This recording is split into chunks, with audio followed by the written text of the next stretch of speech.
आज हम लोग पढ़ने जा रहे हैं थायराइड ग्रंथि, थायराइड ग्लैंड। थायराइड को हिंदी में क्या कहते हैं? अवटु। थायराइड को कहते हैं अवटु, अवटु ग्रंथि, अवटु कहते हैं थायराइड को। अवटु कहते हैं कि वटु कहते हैं? पैराथायराइड को वटु नहीं, शायद वटु ही कहते हैं इसे। लो मुझे ये भूल गया है, रुक जाओ देख लेती हूँ ना। अवटु ही कहते हैं शायद हिंदी में, अवटु ही कहते हैं। पहले मैंने सोचा था कि आप लोगों को बताऊँ, मुझे ही भूल गया। अवटु ही कहते हैं, अवटु ही कहते हैं। चलो, अब थायराइड ग्रंथि सबको पता है कि थायराइड ग्रंथि कहाँ स्थित है? हमारे गले में। अब ऐसा नहीं कि डायरेक्टली गले में है, ये जो बीच की आपको हड्डियाँ पे नहीं होल दिखता है, ये दो हड्डियाँ दिखती है, इनके साइड में जैसे ये समझ लीजिए कि श्वास नलिका है और श्वास नलिका के इधर साइड और श्वास नलिका के इधर साइड, ये ऐसी इसकी कुछ संरचना होती है। ये नीचे आपके ऐसे उपस्थित होती है ये ग्रंथि, है ना। मतलब ये इधर से निकली हुई होती है। एक के दो भाग होते हैं इसके, एक आपका राइट साइड, एक आपका लेफ्ट साइड होता है। और आपको याद रखना है कि ये तितली नहीं है, ठीक है, ये तो थायराइड ग्रंथि है। कुछ तितली जैसा आकार बन गया है इसका, लेकिन ये तितली नहीं है, ये आपकी थायराइड ग्लैंड से बीच में आपकी नलिका निकली हुई है, श्वास नलिका। और ये हमारी कौन सी ग्रंथि है? आपकी थायराइड ग्रंथि है, थायराइड ग्लैंड्स। आप जो थायराइड ग्रंथि की अगर हम बात करें तो थायराइड ग्रंथि हमारे शरीर के लिए बहुत बहुत बहुत जरूरी है, क्योंकि इनसे ये जो इनसे जो निकलने वाला हार्मोन है जिसका नाम है थायरॉक्सिन हार्मोन। कौन सा हार्मोन निकलता है?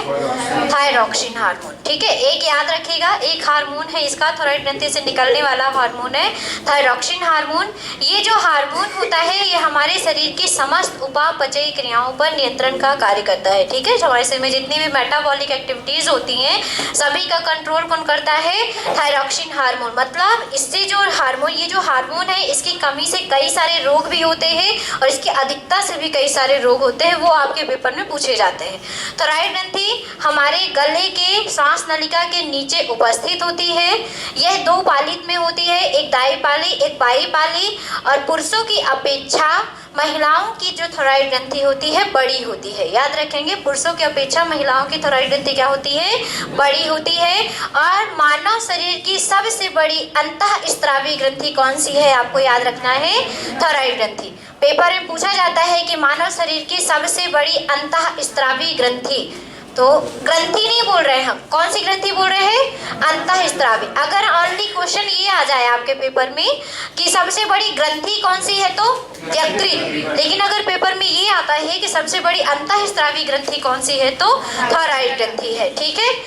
आप हमने ये भी बताया है आपको कि हमारे इसके नीचे एक और ग्लैंड प्रेजेंट होती है जिसका नाम है पैराथायराइड। जिसका क्या नाम है?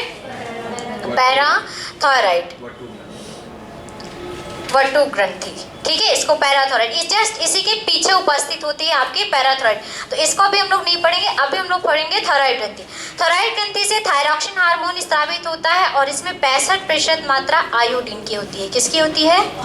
आयोडीन की। याद रखेंगे, पेपर में पूछा जाता है कि बताइए थायराइड ग्रंथि से निकलने वाले थायरॉक्सिन हार्मोन में कितनी आयोडीन की मात्रा पाई जाती है? तो याद रखेंगे कितनी पाई जाती है? 65% आयोडीन की मात्रा पाई जाती है। अब इसकी कमी से रोग होते हैं, इसकी कमी से कई रोग है, जैसे जड़ मानवता, जिसको कहते हैं इंग्लिश में क्रिटिनिज्म। अभी केवल आपको समझना है, लिखेंगे नहीं, इसके रोग ही हैं जो आपके पेपर में बहुत ज़्यादा इंपॉर्टेंट है। फिर है आपका मिक्सीडेमा, फिर है आपका घेंघा, कमी से होता है घेंघा, ठीक है, अधिकता से नहीं। और कौन सा है? एक और है आपका थायराइड हाइपोथायरॉयडिज्म, हाइपोथायरॉयडिज्म, हाइपोथायरॉयडिज्म। और कमी से दो रोग होते हैं, सॉरी अधिकता से दो रोग होते हैं, कमी से तो 4 रोग हो गए। बताइए कौन बताएंगे? अधिकता से कौन होता है? एक होता है एक्सोप्थेल्मिक ग्वाइटर,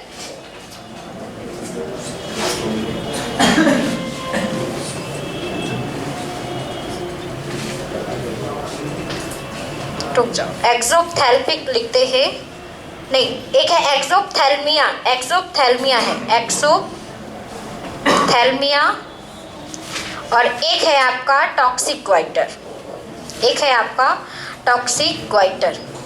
अब इसमें क्या होता है, पेपर में क्वेश्चन कैसे आते हैं मैं ये आपको समझा देती हूँ। पेपर में क्वेश्चन ये पूछ लेगा कि बताइए बच्चों में कौन सा, निम्न में से कौन सा रोग होता है थायराइड की कमी से, क्योंकि यहाँ पे कोई ऐसे रोग भी हैं जो बच्चों में भी होते हैं, बड़ों में भी होते हैं। जैसे घेघा रोग सब कोई जानते हैं कि सब में भी हो सकता है, बच्चों में भी हो सकता है, बड़ों में भी हो सकता है, लेकिन कुछ ऐसे रोग हैं जो केवल बच्चों में होते हैं, बड़ों में नहीं होते हैं। जैसे अगर हम बात करें कमी से, तो कमी से आपके 4 रोग है, जड़ मानवता, मिक्सिडेमा, घेघा, और कौन सा है, हाइपोथायरॉयडिज्म, और अधिकता से 2 रोग है, एक्सोप्थेल्मिया और एक है आपका टॉक्सिक ग्वाइटर। जड़ मानवता की बात करें तो यह जो रोग होता है बच्चों में होता है। किसमें होता है ये जड़ मानवता? बच्चों में होता है। जब हमारे हार्मोन, हमारे मतलब कि बच्चों में जब थायराइड ग्रंथि से निकलने वाले थायरॉक्सिन हार्मोन की कमी हो जाती है, मतलब ये थोड़ी कम मात्रा में जब निकलते हैं, तो बच्चों में मानसिक विकास और शारीरिक विकास रुक जाता है। क्या होता है? मानसिक एवं शारीरिक विकास धीरे धीरे होता है, या कह सकते हैं रुक जाता है। मतलब बच्चा जो होगा, अगर उसे ये बीमारी हो गई है तो मानसिक रूप से और शारीरिक रूप से क्या हो जाएगा? कमजोर हो जाएगा। ठीक है ना? तो याद रखेंगे कि जड़ मानवता किसकी वजह से होता है? थायरॉक्सिन हार्मोन की कमी से होता है। किसमें होता है? बच्चों में होता है। और होता क्या है इसमें? मानसिक एवं शारीरिक विकास बच्चों का रुक जाता है। मिक्सिडेमा की बात करें तो यह रोग वयस्कों में होता है। किसमें होता है? वयस्क मतलब 18 से ऊपर, है ना? जैसे हम सभी ये रोग बच्चों में होता है, सॉरी वयस्कों में होता है। और इसमें आपको याद रखना है कि जो हमारा ब्लड प्रेशर होता है, क्या?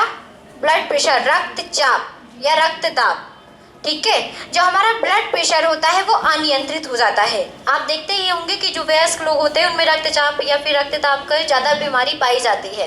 तो ये रोग किसके कारण होते हैं? थायराइड ग्रंथि से थायरॉक्सिन हार्मोन की कमी के कारण होता है। घेघा रोग सबको पता है, थायरॉक्सिन हार्मोन में जब आयोडीन की मात्रा धीरे धीरे कम होती जाती है तब कौन सा रोग होता है? घेघा रोग। और ये ग्लैंड जो होती है ये फूल कर बड़ी हो जाती है। आप लोगों ने घेघा रोग जैसे लोगों को देखा है क्या?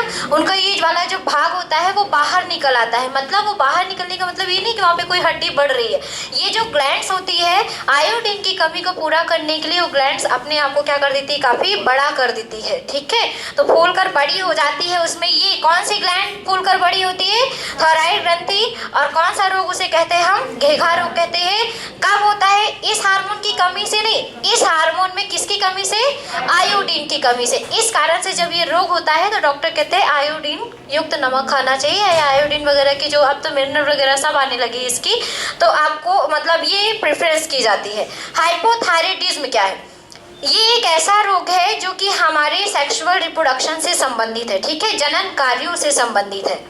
क्योंकि जब ये हार्मोन की कमी हो जाती है, लगातार अगर इस हार्मोन की हमारे शरीर में कमी होने लगे तो हमारे जनन कार्यों में दिक्कत आना शुरू हो जाएगी। मतलब कि कह सकते हैं कि इससे बांझपन नामक वगैरह रोग भी उत्पन्न हो सकते हैं। कब? जब ये लगातार क्या हो? इसकी कमी होने लगे शरीर में। ठीक है ना? तो याद रखिएगा 4 रोग कमी से कौन कौन से 4 रोग है? जड़ मानवता बच्चों में होता है, इसमें बच्चों का मानसिक एवं शारीरिक विकास रुक जाता है या कम हो जाता है। मिक्सिडेमा ये वयस्कों में होता है, इसमें आपके रक्तचाप या रक्तदाब ब्लड प्रेशर में कमी होने लगती है और ये अनियंत्रित हो जाता है। घेघा जब थायरॉक्सिन हार्मोन में आयोडीन की कमी हो जाती है तब घेघा नामक रोग होता है, और इसमें थायराइड ग्रंथि फूलकर क्या हो जाती है? बड़ी हो जाती है। हाइपोथायरॉयडिज्म, अगर लगातार किसी मनुष्य में थायराइड ग्रंथि से निकलने वाला हार्मोन थायरॉक्सिन हार्मोन धीरे धीरे कम होने लगता है या कम निकलता है लगातार, तो उसमें जनन कार्यों में क्या आ जाती है? बाधा उत्पन्न होने लगती है। क्लियर हो गया सबको? अब इधर की बात करते हैं, एक्सोप्थेल्मिया क्या है? क्या होता है कि अगर थायराइड ग्रंथि से थायरॉक्सिन हार्मोन अधिक मात्रा में निकलता है तो ये जो हार्मोन जब अधिक मात्रा में निकलता है तो आंखों में इफेक्ट करता है। किसको इफेक्ट करता है? आंखों में, खासकर स्पेशली किस रोग में? एक्सोप्थेल्मिया में। इसमें क्या होता है कि आंखों के पीछे वसा का बहुत ज्यादा जमाव होने लगता है, जिसके कारण से जो व्हाइट वाला भाग है आंख का, समझिएगा कौन सा भाग? व्हाइट वाला जो भाग है ये फूल कर ऐसा लगेगा जैसे ये भाग आगे की ओर आ रहा है। देखा है कभी किसी ने ऐसे लोगों को? हाँ, जिसे नेत्र कोटर कहते हैं। उसके पीछे वसा का जमाव होने लगता है और ये पार्ट हम लोग का अंदर साइड दिखता है ना, उन लोगों का ये भाग आगे की ओर उभरा हुआ हो जाता है। ठीक है, जैसे हम लोग का धंसा हुआ है अंदर की ओर, तो उनका क्या हो जाएगा, उभर के, मतलब ये चीज आगे की ओर निकला हुआ दिखाई देगा। शायद देखा हो, मैंने तो देखा है। पतला होता है और नाक निकल आती है। टॉक्सिक गोइटर की बात करें तो टॉक्सिक गोइटर में आपको याद रखना है कि ये रोग वयस्कों में ही होता है। इसमें हृदय गति, रक्तदाब है ना, इन सभी का अनियंत्रण हो जाता है। जब ये बहुत अधिक मात्रा में निकलता है थायरॉक्सिन हार्मोन, तो वयस्कों में आपको याद रखना है कि हृदय गति बहुत अधिक तेज हो जाती है। ठीक है, रक्तदाब भी बहुत ज़्यादा बढ़ जाता है, अनियंत्रित हो जाता है, ब्लड प्रेशर वगैरह। तो याद रखेंगे कि ये रोग किस में होता है, आपके वयस्कों में होता है। फिर से मैं एक बार समझा रही हूँ, ध्यान से सुनिएगा। थायराइड ग्रंथि मनुष्य के गले में श्वास नलिका के नीचे उपस्थित होती है। ये द्विपालित होती है, दाई पाली और बाई पाली में। मनुष्यों में पुरुषों की अपेक्षा महिलाओं की जो थायराइड ग्रंथि होती है काफी बड़ी होती है। ठीक है, और ये मानव शरीर की सबसे बड़ी अंतःस्रावी ग्रंथि है। ये याद रखेंगे, मानव शरीर की सबसे बड़ी अंतःस्रावी ग्रंथि कौन सी है, थायराइड ग्रंथि। अब अगर थायराइड ग्रंथि की बात कर रहे हैं तो थायराइड ग्रंथि से निकलने वाला एक हार्मोन है, केवल एक हार्मोन है, याद रखेंगे कौन सा हार्मोन, थायरॉक्सिन हार्मोन। इसकी कमी और इसकी अधिकता से भी रोग होता है। कमी से 4 रोग हैं, जड़ मानवता, मिक्सिडेमा, घेंगा और हाइपोथायरॉयडिज्म। जड़ मानवता की बात करें तो यह बच्चों में होता है, इसमें बच्चों का मानसिक एवं शारीरिक विकास रुक जाता है। मिक्सिडेमा वयस्कों में होता है, इसमें ब्लड प्रेशर आपका अनियंत्रित हो जाता है। घेंगा वयस्कों में, बच्चों में भी हो सकता है, और इसमें जब थायरॉक्सिन हार्मोन में आयोडीन की मात्रा कम हो जाती है या कम होने लगती है तब ये रोग होता है, और इसमें थायराइड ग्रंथि फूल कर क्या हो जाती है, बड़ी हो जाती है। हाइपोथायरॉयडिज्म, ये जब अगर थायरॉक्सिन हार्मोन लगातार शरीर में कम मात्रा में निकलता है तब जनन कार्यों में भी क्या होती है, दिक्कत आती है। अधिकता से 2 रोग होते हैं, एक होता है एक्सोप्थेल्मिया। इसमें जो होता है, इस रोग में नेत्र कोटर में वसा का जमाव होने लगता है। क्या होता है, नेत्र कोटर में वसा का जमाव होने लगता है और धीरे धीरे आंखें निकली हुई दिखाई देने लगती हैं। ठीक है, और टॉक्सिक गोइटर, ये वयस्कों में रोग होता है। इसमें हृदय गति, रक्तदाब वगैरह क्या होता है, अनियंत्रित हो जाता है या फिर बहुत तेजी से हृदय गति चलने लगती है जब ये रोग होता है, और रक्तदाब भी क्या हो जाता है, बहुत तेजी से बढ़ने लगता है। ठीक है, एक चीज है थायराइड ग्रंथि के बारे में। थायराइड ग्रंथि को हमारे मतलब ये कह सकते हैं कि थायराइड ग्रंथि को एंडोक्राइन सिस्टम का पेसमेकर कहते हैं। क्यों कहते हैं बताइए? अंतःस्रावी ग्रंथियों का पेसमेकर कहा जाता है थायराइड ग्रंथि को। बताओ क्यों कहते हैं पेसमेकर इसे? आप भी लोग बताएंगे। पेसमेकर है क्या, पहले ये बताइए। बताइए पेसमेकर क्या है, जानते हैं ना सब कोई, क्या है पेसमेकर? हृदय को, हमारे हार्ट को सपोर्ट देने के लिए कृत्रिम रूप से एक हार्ट लगाया जाता है। उस हार्ट को कहते हैं पेसमेकर। वो हार्ट जैसा नहीं होता, लेकिन उसका काम ही है पंप करना। उसका काम क्या है, पंप करना। ठीक है, सेम हमारे हृदय को सपोर्ट करता है पेसमेकर, वैसे ही सेम वही काम हमारी थायराइड ग्रंथि करती है। थायराइड ग्रंथि पीयूष ग्रंथि से निकलने वाले हार्मोन के साथ संतुलन, हार्मोन के साथ क्रिया करके हमारी बॉडी में संतुलन बनाती है। ठीक है ना, याद रखेंगे, क्योंकि ये सपोर्ट कर रही है। जैसे सेम पेसमेकर करता है हमारे हृदय को, वैसे ये काम करती है। इस कारण से इसे एंडोक्राइन सिस्टम का क्या कहते हैं, पेसमेकर कहते हैं। पेपर में क्वेश्चन आता भी है कि अंतःस्रावी ग्रंथियों का पेसमेकर किसे कहेंगे, तो किसे कहेंगे, थायराइड ग्रंथि को। क्लियर हो गया सबको? चलिए लिखिए, थायराइड ग्रंथि डाल दीजिए। समझ में आ गया है सबको?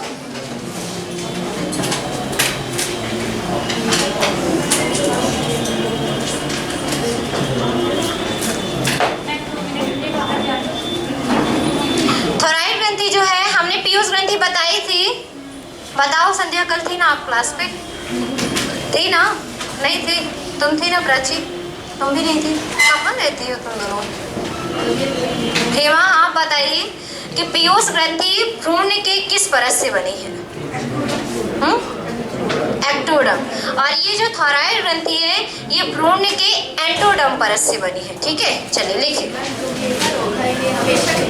हाँ, नहीं, इसकी दवा मिलती है, ठीक भी हो जाता है, ऐसा नहीं है। घेंगा घेंगा की पूछ रही हो? हाँ, एक बार ग्लैंड बड़ी हो जाए तो छोटी नहीं होती, ये भी है। हाँ, उसका ऑपरेशन करके निकाल दिया जाता है। लेकिन थायराइड ग्रंथि को निकाल भी नहीं सकते क्योंकि हमारे बॉडी का संतुलन बिगड़ जाएगा। मेन बात ये तो ग्लैंड आप निकालवा भी नहीं सकते कि निकलवा दो। सबसे बड़ा प्रॉब्लम तो ये, फिर लटकाओ, अगर घेगा हो गया तो लटकाए रहो, लेकिन निकाल नहीं सकते। तो दो है ना, ये दो नहीं है, ये पाली में डिवाइड है, ये तो एक ही ग्लैंड है ना, वो तो किडनी तो दो है ना, इसलिए तो एक को दे दिए तो क्या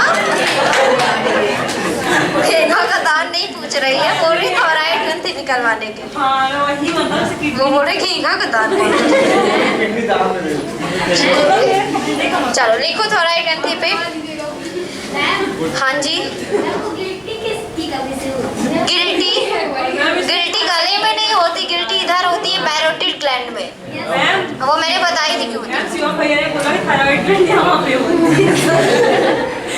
क्या था, तू एक्सीलेंस वाले टीचर है, तो उसका सिर वो है। तुम गलत ज्ञान क्यों दे रहे हो शिवम? नहीं दे नहीं रहे, क्या है कि हमारे भाभी के लेना नहीं यहाँ से शिवम से कोई ज्ञान। भाभी के पापा है, यहाँ पे उनका वो है, वो मेरे साथ का शेयर था राइट। चलो देखो, थायराइड ग्रंथि भ्रूण के, लिखिए अब लिखना स्टार्ट कीजिए। थायराइड ग्रंथि भ्रूण के, थायराइड ग्रंथि भ्रूण के, थायराइड ग्रंथि भ्रूण के एंडोडर्म परत से बनती है। थायराइड ग्रंथि भ्रूण के एंडोडर्म परत से बनती है। एंडोडर्म परत से बनती है। भ्रूण के एंडोडर्म परत से बनती है। यह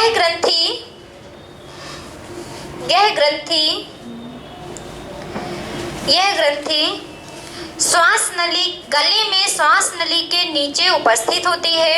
यह ग्रंथि गले में श्वास नली के नीचे उपस्थित होती है। गले में श्वास नली के नीचे उपस्थित होती है। गले में श्वास नली के नीचे उपस्थित होती है। यह मनुष्य की सबसे बड़ी अंतःस्रावी ग्रंथि है। ये लाइन बहुत इंपॉर्टेंट है। यह मनुष्य की सबसे बड़ी अंतःस्रावी ग्रंथि है। यह मनुष्य की सबसे बड़ी अंतःस्रावी ग्रंथि है। अंतःस्रावी, एंडोक्राइन ग्लैंड अंतःस्रावी ग्रंथि है। यह द्विपाली में विभक्त होती है। द्विपाली दूसरी है, मैंने तो इसके बारे में बताया। अग्नाशय को कहा है दूसरी सबसे बड़ी ग्रंथि है ना। ये सबसे बड़ी अंतःस्रावी है। और छोटी कौन सी है अंतःस्रावी? पीयूष ग्रंथि है ना। क्या लिखा? यह दो पाली में विभक्त होती है। पुरुषों की अपेक्षा, लिखिए आगे, पुरुषों की अपेक्षा महिलाओं की थायराइड ग्रंथि बड़ी होती है। पुरुषों की अपेक्षा महिलाओं की थायराइड ग्रंथि बड़ी होती है।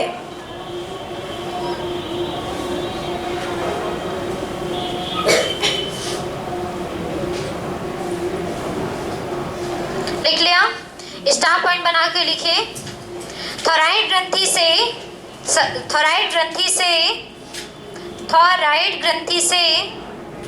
थायरॉक्सिन हार्मोन स्रावित होता है।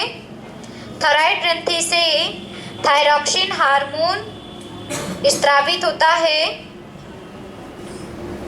थायराइड ग्रंथि से थायरॉक्सिन हार्मोन स्रावित होता है। थायरॉक्सिन हार्मोन स्रावित होता है। इस थायरॉक्सिन हार्मोन में, आगे लिखिए, इस थायरॉक्सिन हार्मोन में लगभग 65% आयोडीन पाया जाता है। लगभग 65% आयोडीन पाया जाता है।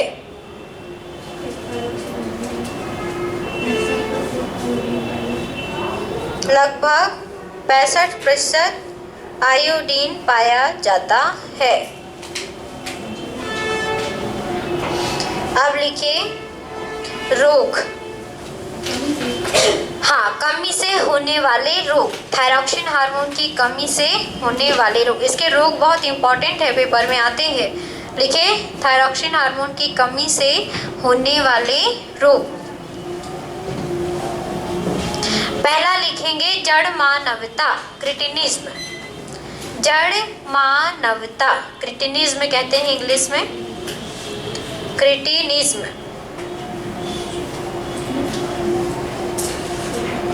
क्रिटिनिज्म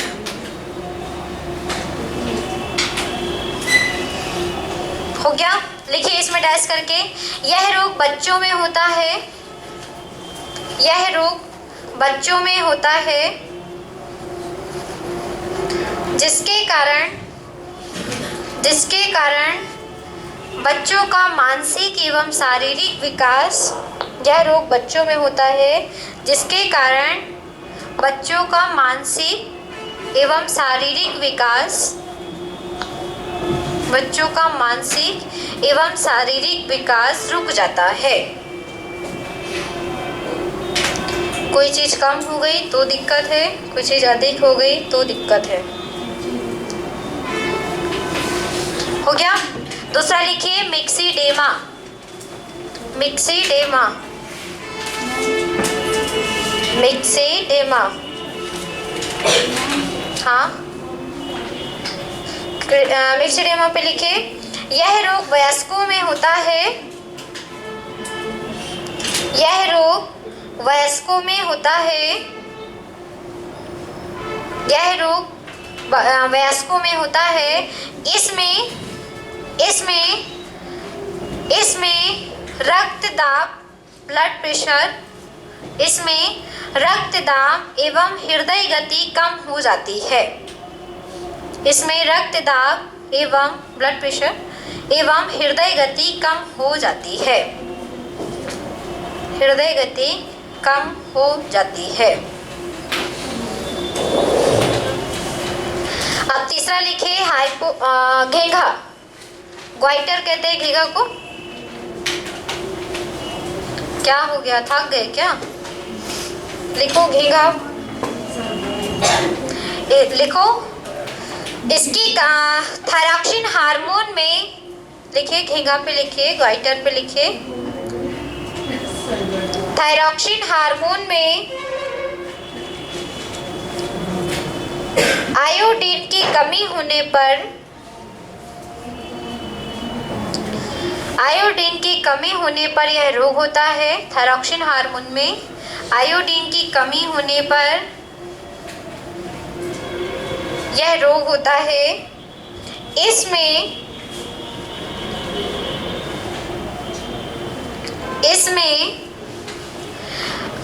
थायराइड ग्रंथि फूलकर बड़ी हो जाती है, इसमें थायराइड ग्रंथि फूलकर बड़ी हो जाती है, थायराइड ग्रंथि फूलकर बड़ी हो जाती है।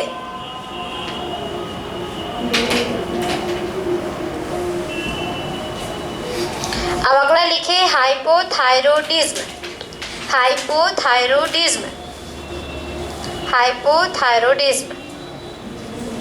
देखिए अगला चौथा रूप हाइपोथायरॉयडिज्म। लिखिए इसमें लंबे समय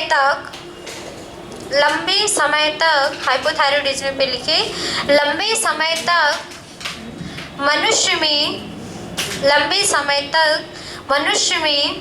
इस हार्मोन की कमी होने पर, लंबे समय तक मनुष्य में इस हार्मोन की कमी होने पर जनन कार्य में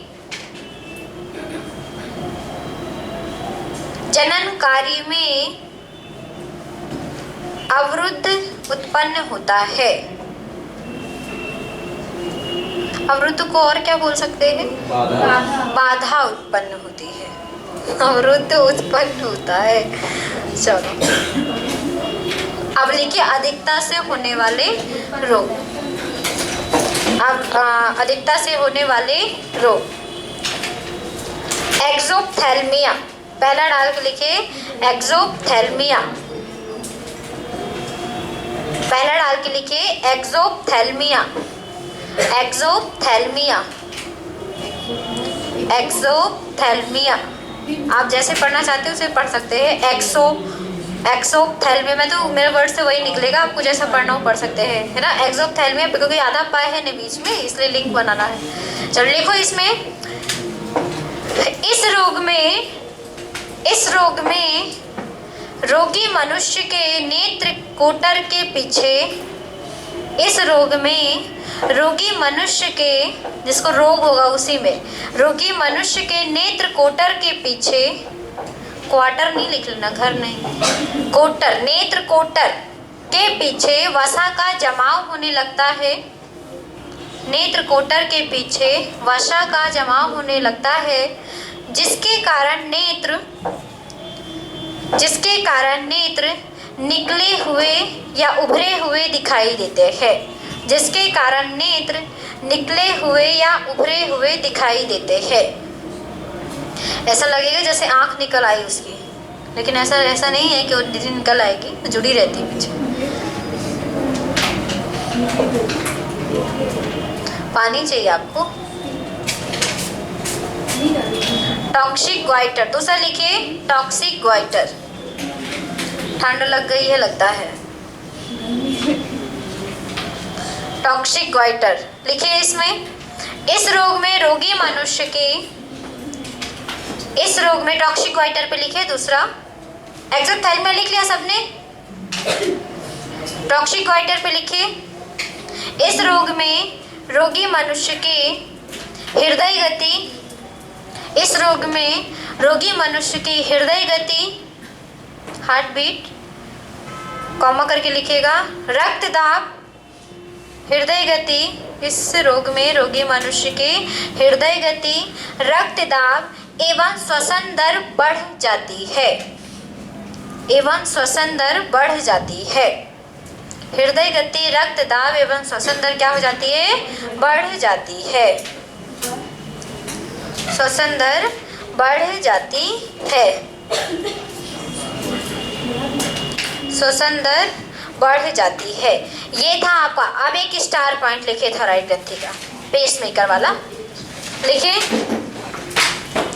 थायराइड ग्रंथि पीयूष ग्रंथि के हार्मोन के साथ मिलकर, थायराइड ग्रंथि स्टार पॉइंट बना के लिखे, बहुत इंपॉर्टेंट है ये।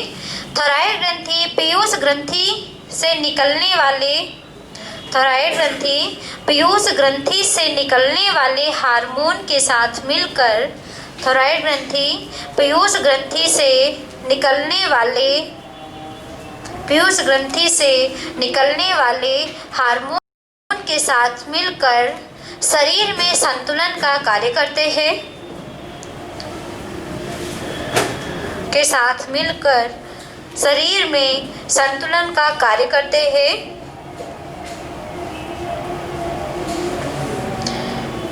इससे थायराइड ग्रंथि को, इसलिए थायराइड ग्रंथि को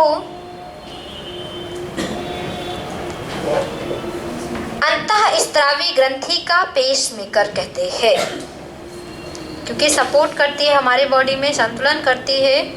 अंतःस्रावी ग्रंथि का पेसमेकर कहते हैं। थायराइड ग्रंथि को अंतःस्रावी ग्रंथि का क्या कहते हैं? पेसमेकर कहते हैं, क्योंकि ये एक तो हमारे पीयूष ग्रंथि को सपोर्ट करती है और साथ ही साथ हमारे बॉडी में क्या करती है? संतुलन बनाने का कार्य करती है। मतलब कह सकते हैं कि जो ज़्यादा बड़े बड़े रोग है वो किसके कारण से हो रहे हैं? हमारे थायराइड ग्रंथि के कारण, है ना। ये बहुत ज़रूरी भी होता है ये हार्मोन आपके लिए।